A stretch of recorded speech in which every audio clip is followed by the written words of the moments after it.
Bapak Ibu, saudara-saudaraku dan para anak, salam jumpa kembali dalam kasih Tuhan Yesus Kristus. Saya berharap Bapak Ibu semua dan para anak, saudara-saudaraku ada dalam keadaan tenang dan kuat dalam pimpinan dan penyertaan Tuhan. Hari ini kita ingin bersama-sama kembali merenungkan firman Tuhan yang diambil dari kitab Kejadian pasal 4 ayat 6 dan 7 dan Filipi 4 ayat 8. Saya ingin kita merenungkan kembali agar kita terus waspada terhadap emosi dan pikiran kita. Sebelum kita membaca Alkitab dan merenungkannya, mari bersama-sama kita berdoa terlebih dahulu. Ya Allah Bapa yang Maha Kuasa, penuh rahmat, kami datang kepadamu memohon kasih dan pimpinanmu. Engkaulah Allah yang mengetahui dan memahami siapa dan bagaimana kami dan apa yang kami perbuat, yang bahkan tidak dapat dilihat oleh orang-orang di sekitar kami, tetapi kami yakini Engkau mengetahui apa yang kami lakukan dimanapun dan kapanpun. Kami datang supaya kami boleh dipimpin oleh Tuhan untuk terus melakukan kehendak-Mu. Di dalam nama Putra-Mu Yesus Kristus kami berdoa. Amin. Inilah Kejadian 4 ayat 6 dan 7. Firman Tuhan kepada Kain, "Mengapa hatimu panas dan mukamu muram? Apakah mukamu tidak akan berseri jika engkau berbuat baik? Tetapi jika engkau tidak berbuat baik, dosa sudah mengintip di depan pintu. Ya sangat menggoda engkau, tetapi engkau harus berkuasa atasnya." Lalu Filipi 4 ayat 8, demikian bunyinya. "Jadi akhirnya saudara-saudara, semua yang benar, semua yang mulia, semua yang adil, semua yang suci, semua yang manis, semua yang sedap didengar, semua yang disebut kebajikan dan patut dipuji, pikirkanlah semuanya itu."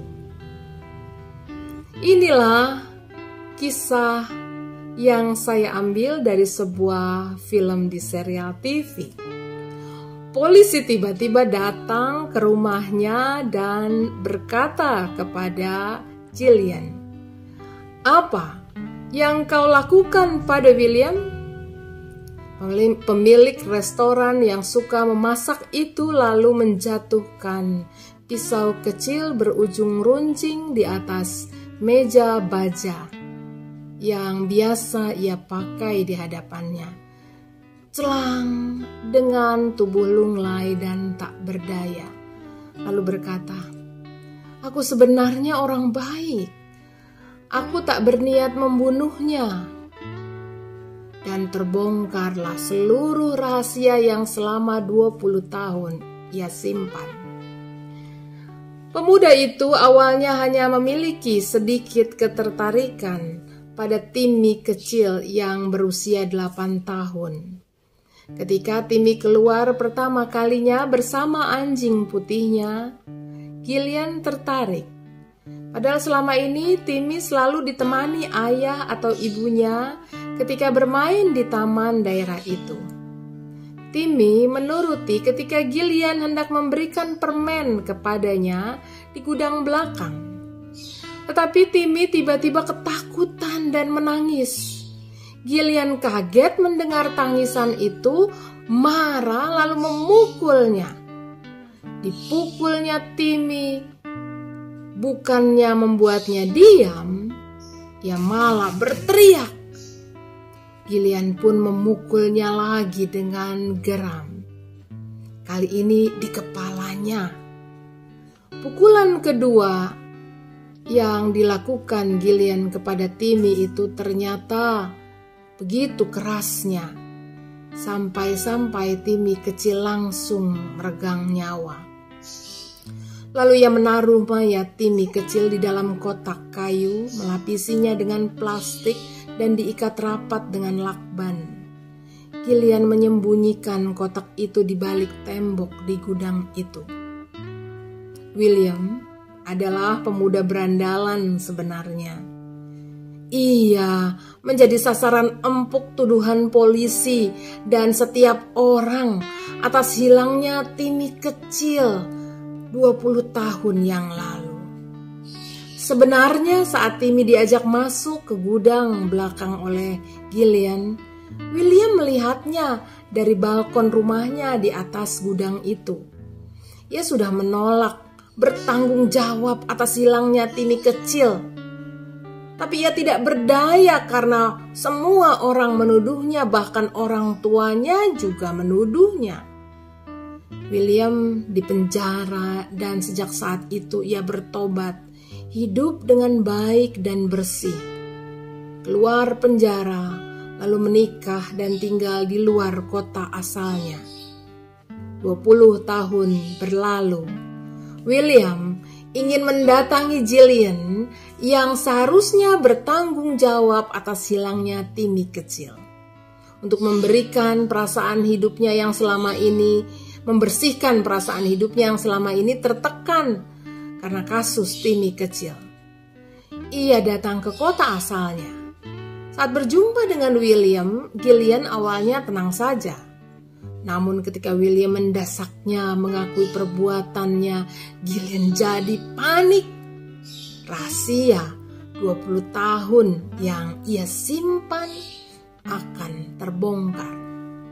Refleks tangannya pun mengambil pisau masak kecil yang berujung runcing yang ia selalu bawa, lalu menyabet leher William. Hasil otopsi polisi terhadap jenazah William menemukan bahwa di darah bekas sayatan itu ada kandungan makanan yang hanya dijual di restoran milik Gillian di daerah itu. Maka Gillian pun ditangkap setelah mengakui perbuatannya atas William dan menerangkan bagaimana itu terjadi, serta setelah polisi menemukan tempat mayat Timmy kecil disembunyikan. Dalam interogasi, Gillian lalu berkata, "Aku tak bermaksud melakukan itu semua sesungguhnya. Sesungguhnya aku orang baik. Tetapi ia tak bisa menguasai hati dan pikirannya yang marah dan ketakutan, sehingga melakukan tindakan yang sungguh tak berkenan kepada Tuhan, kejahatan itu." Apa yang terjadi dalam kisah serial CSI yang saya tonton itu beberapa waktu yang lalu adalah sebuah kisah tentang bagaimana seseorang tak dapat mengendalikan dirinya.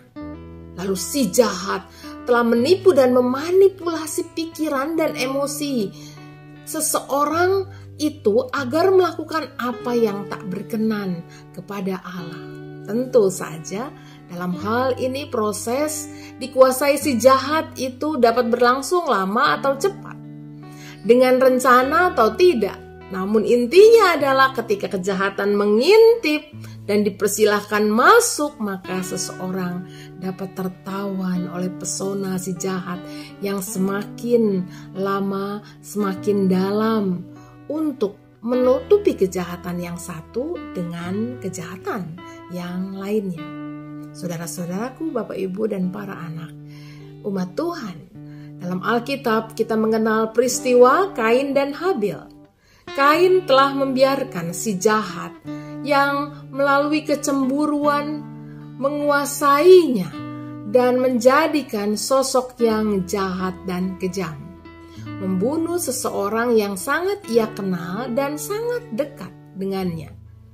Bukankah mestinya kasih dan respek yang muncul kepada saudaranya yang sikapnya dan perbuatannya diterima oleh Tuhan karena ia mempersembahkan yang baik, atau malah alih-alih mengingatkannya dan mengajak dirinya untuk memperbaiki diri, Kain ini bukannya memperbaiki diri karena kesalehan dan kebenarannya Habil, sehingga Habil persembahannya diterima dan ia tidak,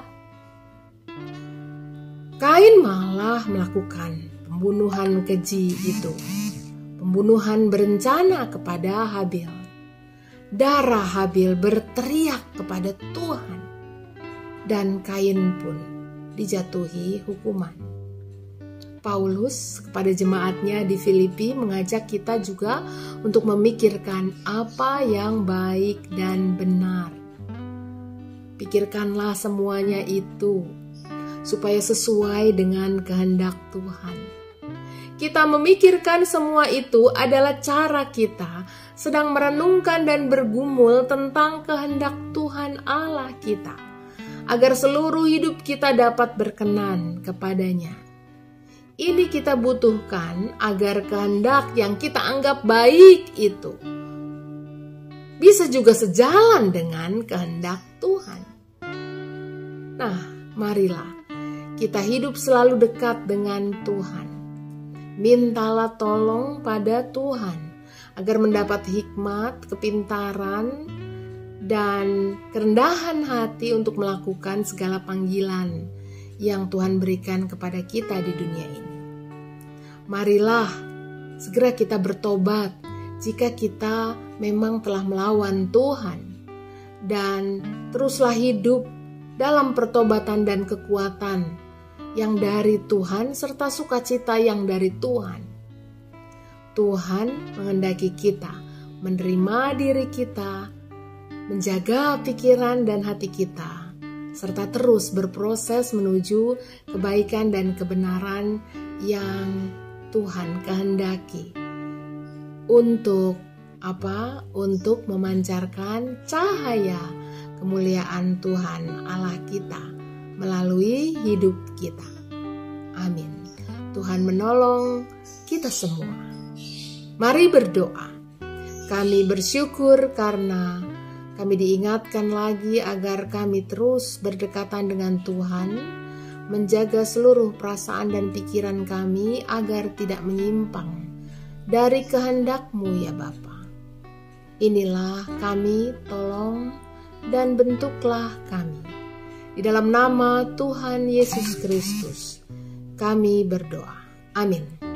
Sampai berjumpa kembali Bapak Ibu, saudara-saudaraku dan para anak, sahabat Kristus.